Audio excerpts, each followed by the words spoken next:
नमस्कार दोस्तों, today's mail box में आप लोगों का बहुत बहुत स्वागत है।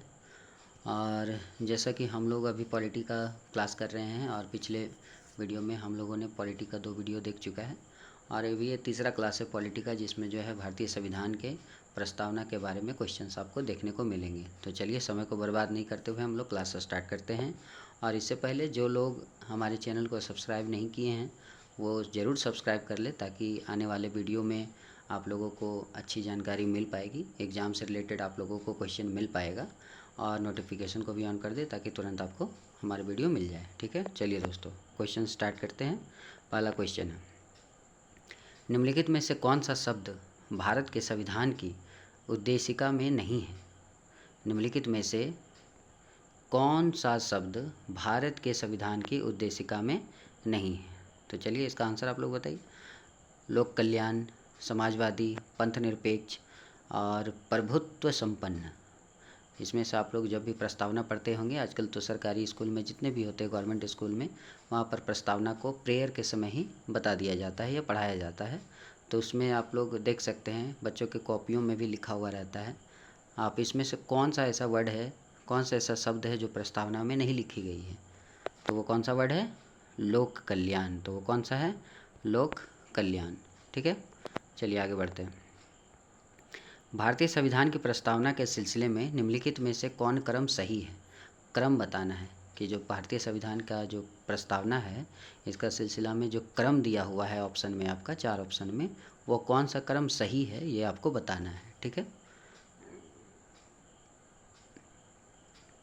पहला ऑप्शन है सार्वभौम, सत्ता संपन्न, जनवादी, धर्मनिरपेक्ष, समाजवादी, गणतंत्र।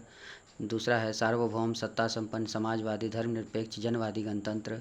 तीसरा है गणतंत्र, जनवादी, धर्मनिरपेक्ष, समाजवादी, सार्वभौम, सत्ता संपन्न। चौथा है सार्वभौम, सत्ता संपन्न, समाजवादी, जनवादी, धर्मनिरपेक्ष, गणतंत्र। तो बताइए इसमें से कौन सा सही आंसर है? तो चलिए आंसर देखते हैं हम लोग। Option number B. Option number B में क्या है? सार्वभौम, सत्ता संपन्न, समाजवादी, धर्मनिरपेक्ष, जनवादी, गणतंत्र। ये जो है आपका सही क्रम है। ठीक है, आगे बढ़ते हैं। 42वें संविधान संशोधन अधिनियम 1976 द्वारा प्रस्तावना में किस शब्द को नहीं जोड़ा गया था? यहाँ जो ऑप्शन दिया गया है, इस ऑप्शन में कौन सा जो शब्द है वो 1976 का जो संविधान संशोधन हुआ था, जो 42वां संविधान संशोधन कहलाता है। आपको डायरेक्ट ऐसे भी क्वेश्चन पूछता है कि 42वां संविधान संशोधन कब हुआ था? तो 1976 में हुआ था। तो 1976 में जो हुआ था संविधान संशोधन, तो उसमें प्रस्तावना में इसमें से कौन सा शब्द नहीं जोड़ा गया था, ये आपको बताना है। पहला है धर्मनिरपेक्ष, दूसरा है समाजवादी, तीसरा है गुट निरपेक्ष और चौथा है एकता और अखंडता। तो इसका आंसर क्या है दोस्तों? गुट निरपेक्ष। इसका आंसर क्या है? गुट निरपेक्ष। ठीक है, 1976 में जो अमेंडमेंट की गई थी, जो संविधान संशोधन किया गया था, 42वां संविधान संशोधन, तो उसमें गुट निरपेक्ष को शामिल नहीं किया गया था। ठीक है, अगला क्वेश्चन, भारतीय संविधान की प्रस्तावना के बारे में कौन सा कथन सही है? ठीक है, इसमें आपको बताना है कि कौन सा कथन सही है। अब कौन से एग्ज़ाम में ये क्वेश्चन आया हुआ है वो सारा चीज़ दिया हुआ है, आपको देख लीजिएगा। एसएससी सीजीएल में पूछा हुआ है। और ऐसा नहीं कि एसएससी सीजीएल में जो भी जीके आता है वो सभी, रेलवे का जितना भी एग्ज़ाम है या जितना भी जहाँ पर स्टैटिक जीके पूछा जाता है, वहाँ पर आपको ये सारा क्वेश्चन काम आने वाला है। ठीक है, क्योंकि एसएससी का जीके जो होता है टॉप मॉडल का जीके होता है। ठीक है, तो आपको रेलवे में भी काम आएगा, एसएससी, जीडी, सीएचएसएल, एमटीएस, सारा कुछ में आपको ये काम आने वाला है। ठीक है, तो बताइए भारतीय संविधान की प्रस्तावना के बारे में कौन सा कथन सही है? चलिए इसका आंसर देखते हैं हम लोग। इसका आंसर क्या है? Option number D. Option number D में क्या लिखा हुआ है? उक्त शब्द, उक्त एक शब्द है जो 1976 में संशोधन द्वारा जोड़ा गया है। ठीक है, भारतीय संविधान की प्रस्तावना के बारे में भारतीय संविधान में एक शब्द है उक्त। इसको कब जोड़ा गया था? 1976 में संशोधन द्वारा जोड़ा गया था। चलिए अगले क्वेश्चन में बढ़ते हैं। भारतीय संविधान ने किस प्रकार के लोकतंत्र को अपनाया है? बहुत ही बढ़िया क्वेश्चन है। भारतीय संविधान ने किस प्रकार के लोकतंत्र को अपनाया है? पहला है लोकतांत्रिक गणतंत्र, संवैधानिक गणतंत्र, राजतंत्र, वंशानुगत लोकतंत्र और लोकतांत्रिक राजतंत्र। चलिए बताइए इसमें से कौन सा सही आंसर है? तो इसका आंसर सही क्या है? ऑप्शन नंबर ए, यानी कि लोकतांत्रिक गणतंत्र। ठीक है, हमारा जो भारतीय संविधान है वो लोकतांत्रिक गणतंत्र को अपनाया हुआ है। चलिए अगले क्वेश्चन में बढ़ते हैं। भारतीय संविधान की प्रस्तावना के अनुसार भारत के शासन की सर्वोच्च सत्ता किसमें निहित होती है? बहुत बढ़िया क्वेश्चन है, बहुत बढ़िया। भारतीय संविधान की प्रस्तावना के अनुसार जो है भारत के शासन की सर्वोच्च सत्ता किसमें निहित है? संसद में, जनता में, मतदाता में या राष्ट्रपति में? चलिए ये कौन सा है? जनता में। ठीक है, जनता में निहित होती है। सर्वोच्च जो सत्ता होती है वो किसमें निहित होती है? जनता में। 42वें संविधान संशोधन द्वारा प्रस्तावना में निम्नलिखित में से कौन सा शब्द जोड़ा गया है? देखिए यहाँ पर भी एक क्वेश्चन है कि अब 42वां संविधान संशोधन जो कि 1976 में हुआ था, तो इसमें कौन सा शब्द को जोड़ा गया है? यहाँ पर शब्द दिया हुआ है लोकतांत्रिक, न्याय, समाजवाद और राजनीतिक। बहुत ही बढ़िया क्वेश्चन है, आया हुआ है, आप देख सकते हैं। कौन सा है? समाजवाद। कौन सा है? समाजवाद को जोड़ा गया है। अगला है, भारतीय संविधान की प्रस्तावना में वर्णित लोकतंत्र को किस रूप में स्वीकारा गया है? भारतीय संविधान की प्रस्तावना में वर्णित लोकतंत्र को किस रूप में स्वीकारा गया है? पहला ऑप्शन है राजनीतिक राजतंत्र, दूसरा है आर्थिक लोकतंत्र, तीसरा है सामाजिक राजतंत्र और चौथा है उपयुक्त सभी। उपयुक्त सभी। अब बताइए किसमें से आंसर कौन सा होगा? तो इसका आंसर क्या है? उपयुक्त सभी। ठीक है, भारतीय संविधान की प्रस्तावना में वर्णित लोकतंत्र को किस रूप में स्वीकारा गया है? तो राजनीतिक राजतंत्र के रूप में भी स्वीकारा गया है, उसके बाद आर्थिक लोकतंत्र के रूप में भी स्वीकारा गया है और सामाजिक राजतंत्र के रूप में भी स्वीकारा गया है। तो इसका आंसर सभी हो जाएगा, उपयुक्त सभी ऑप्शन है। चलिए अगला क्वेश्चन में बढ़ते हैं। भारतीय संविधान के किस भाग में स्पष्ट रूप से घोषणा किया गया है या घोषणा की गई है कि भारत एक धर्मनिरपेक्ष राज्य है? भारतीय संविधान के किस भाग में स्पष्ट रूप से घोषणा की गई है कि भारत एक धर्मनिरपेक्ष राज्य है? चलिए इसका आंसर बताइए फटाफट। संविधान की प्रस्तावना, राज्य की नीति निर्देशक सिद्धांत, संविधान की 9वीं अनुसूची या मौलिक अधिकार? तो इसका आंसर क्या है?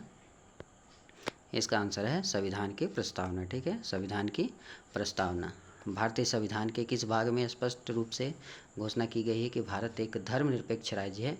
तो यह है भारत है संविधान की प्रस्तावना। ठीक है, चलिए आगे बढ़ते हैं। संविधान की प्रस्तावना में प्रयुक्त शब्द सेक्युलर, ठीक है, सेक्युलर का जो अर्थ है वो क्या है? संविधान की प्रस्तावना में प्रयुक्त शब्द सेक्युलर जो है उसका अर्थ क्या है, ये आपको बताना है। सभी धर्मों से अस्वीकृत, सभी नागरिकों को धर्म एवं उपासना की स्वतंत्रता, एकेश्वरवाद या बहुदेववाद? तो इसका आंसर क्या है? देखिए हम लोग देखते हैं, सभी नागरिकों को धर्म एवं उपासना की स्वतंत्रता। सभी नागरिकों को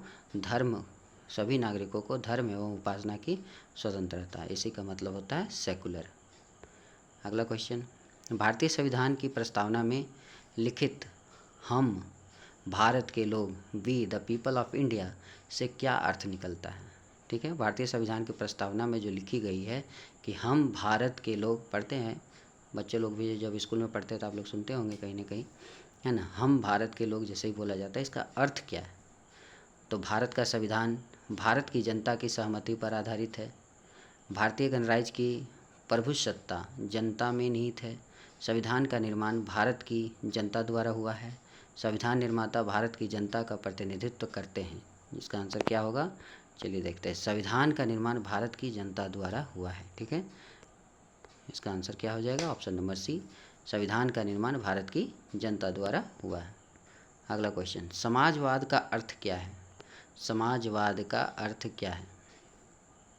सामाजिक स्पर्धा, सामाजिक नियंत्रण, राष्ट्रीयकरण और सामाजिक न्याय? तो इसका आंसर क्या है दोस्तों? इसका आंसर है सामाजिक न्याय। इसका आंसर क्या है? सामाजिक न्याय। चलिए अगले क्वेश्चन में बढ़ते हैं। भारतीय संविधान में समवर्ती सूची किसके संविधान से ली गई है? भारतीय संविधान में समवर्ती सूची किसके संविधान से ली गई है, मतलब किस देश से लिया गया है, किस देश से समवर्ती सूची जो है अपनाया गया है, ये आपको बताना है। तो इसका आंसर में क्या क्या है? ऑस्ट्रेलिया है, यूएसए है, कनाडा है, जर्मनी है। इसका आंसर क्या है? ऑस्ट्रेलिया। इसका आंसर क्या है? ऑस्ट्रेलिया। भारतीय संविधान में समवर्ती सूची को कहाँ से लिया गया है? तो ऑस्ट्रेलिया से लिया गया है। अगला क्वेश्चन, भारतीय संविधान की आत्मा किसे कहा जाता है? बहुत बढ़िया क्वेश्चन है, बहुत बार एग्जाम में पूछ भी चुका है। भारतीय संविधान की आत्मा किसे कहा गया है? मूलाधिकार को, प्रस्तावना को, नीति निर्देशक तत्वों को या उपयुक्त सभी को? तो इसका आंसर क्या है बताइए? इसका आंसर क्या है? प्रस्तावना को। प्रस्तावना को जो है आत्मा कहा गया। भारतीय संविधान का आत्मा किसे कहा गया है? प्रस्तावना को कहा गया है। अगला क्वेश्चन, भारतीय संविधान की प्रस्तावना पर किस क्रांति का प्रभाव नहीं झलकता है? भारतीय संविधान की प्रस्तावना पर किस क्रांति का प्रभाव नहीं झलकता है, ये आपको बताना है। ऑप्शन में है अमेरिकी क्रांति, बल्शेविक क्रांति, चीन की क्रांति और फ्रांसीसी क्रांति। ठीक है, बताइए आंसर क्या है इसका? आपका चीन की क्रांति। चीन की क्रांति। अगला क्वेश्चन, संविधान के अंतर्गत भारतीय लोकतंत्र के आदर्शों को हम कहाँ देख सकते हैं? संविधान के अंतर्गत भारतीय लोकतंत्र के आदर्शों को हम कहाँ देख सकते हैं? भाग 1 में, भाग 3 में, भाग 4 में या प्रस्तावना में? तो इसका आंसर क्या है? प्रस्तावना में। ठीक है, इसका आंसर क्या है? प्रस्तावना में। अगला क्वेश्चन, भारतीय संविधान का प्राधिकार स्रोत कौन है? भारतीय संविधान का प्राधिकार स्रोत कौन सा है? भारत के लोग, सर्वोच्च न्यायालय के लोग, या सरकार, या राष्ट्रपति? तो इसका आंसर क्या होगा? भारत के लोग। ठीक है, इसका आंसर क्या होगा? भारत के लोग। अगला क्वेश्चन है, भारतीय संविधान के किस भाग को उसकी आत्मा की आख्या प्रदान की गई है? भारतीय संविधान के किस भाग को उसकी आत्मा की आख्या प्रदान की गई है? ऑप्शन में है संविधान के सभी अनुच्छेद, प्रस्तावना, मौलिक अधिकार, राज्य के नीति निर्देशक तत्व। तो इसका आंसर क्या है? प्रस्तावना। इसका आंसर क्या है? प्रस्तावना। चलिए अगले क्वेश्चन में बढ़ते हैं। संविधान निर्माताओं के किस पर विशेष ध्यान दिया था? संविधान निर्माताओं ने किस पर जो है विशेष ध्यान दिया था? मोस्ट इम्पॉर्टेंट जो बात हुआ करता था संविधान में, उसमें किस बात पर विशेष रूप से ध्यान दिया गया था, ये बताना है। तो मौलिक अधिकार पर, नीति निर्देशक तत्व पर, प्रस्तावना पर, या मूल कर्तव्य पर? तो इसका आंसर क्या है? प्रस्तावना पर। प्रस्तावना पर विशेष करके बहुत ध्यान दिया गया था। लास्ट क्वेश्चन आज का, भारत को गणतंत्र क्यों कहा जाता है? भारत को गणतंत्र क्यों कहा जाता है? भारत को गणतंत्र क्यों कहा जाता है? इसके विधानमंडलों की अधिकतम संख्या जनता द्वारा प्रत्यक्ष चुनी जाती है, या राज्यों का एक संघ है, भारतीय नागरिक मूलभूत अधिकारों का उपयोग करती है, यहाँ राज्य का प्रमुख निर्धारित अवधि के लिए निर्वाचित होता है? चलिए बताइए इसका आंसर क्या होगा?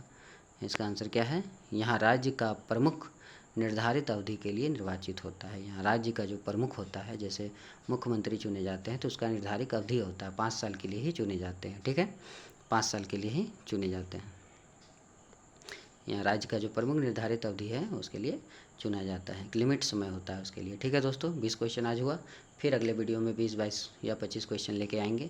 इसी तरह से थोड़ा थोड़ा वीडियो, छोटा छोटा वीडियो लाएंगे ताकि आप लोग को भी बोर ना लगे और बहुत कम समय में बहुत ही इंपॉर्टेंट क्वेश्चन को आप लोग पढ़ सकें। ठीक है दोस्तों, बहुत बहुत धन्यवाद। हमारे चैनल को सब्सक्राइब कर दीजिए और शेयर कर दीजिए और नोटिफिकेशन भी ऑन करके रखिए ताकि जब भी वीडियो डालें आपको तुरंत मिल जाए। जो भी क्वेश्चन आपको देंगे वो काफ़ी इंपॉर्टेंट क्वेश्चन होगा, एग्ज़ाम बेसिस पर क्वेश्चन होगा। ठीक है दोस्तों, धन्यवाद।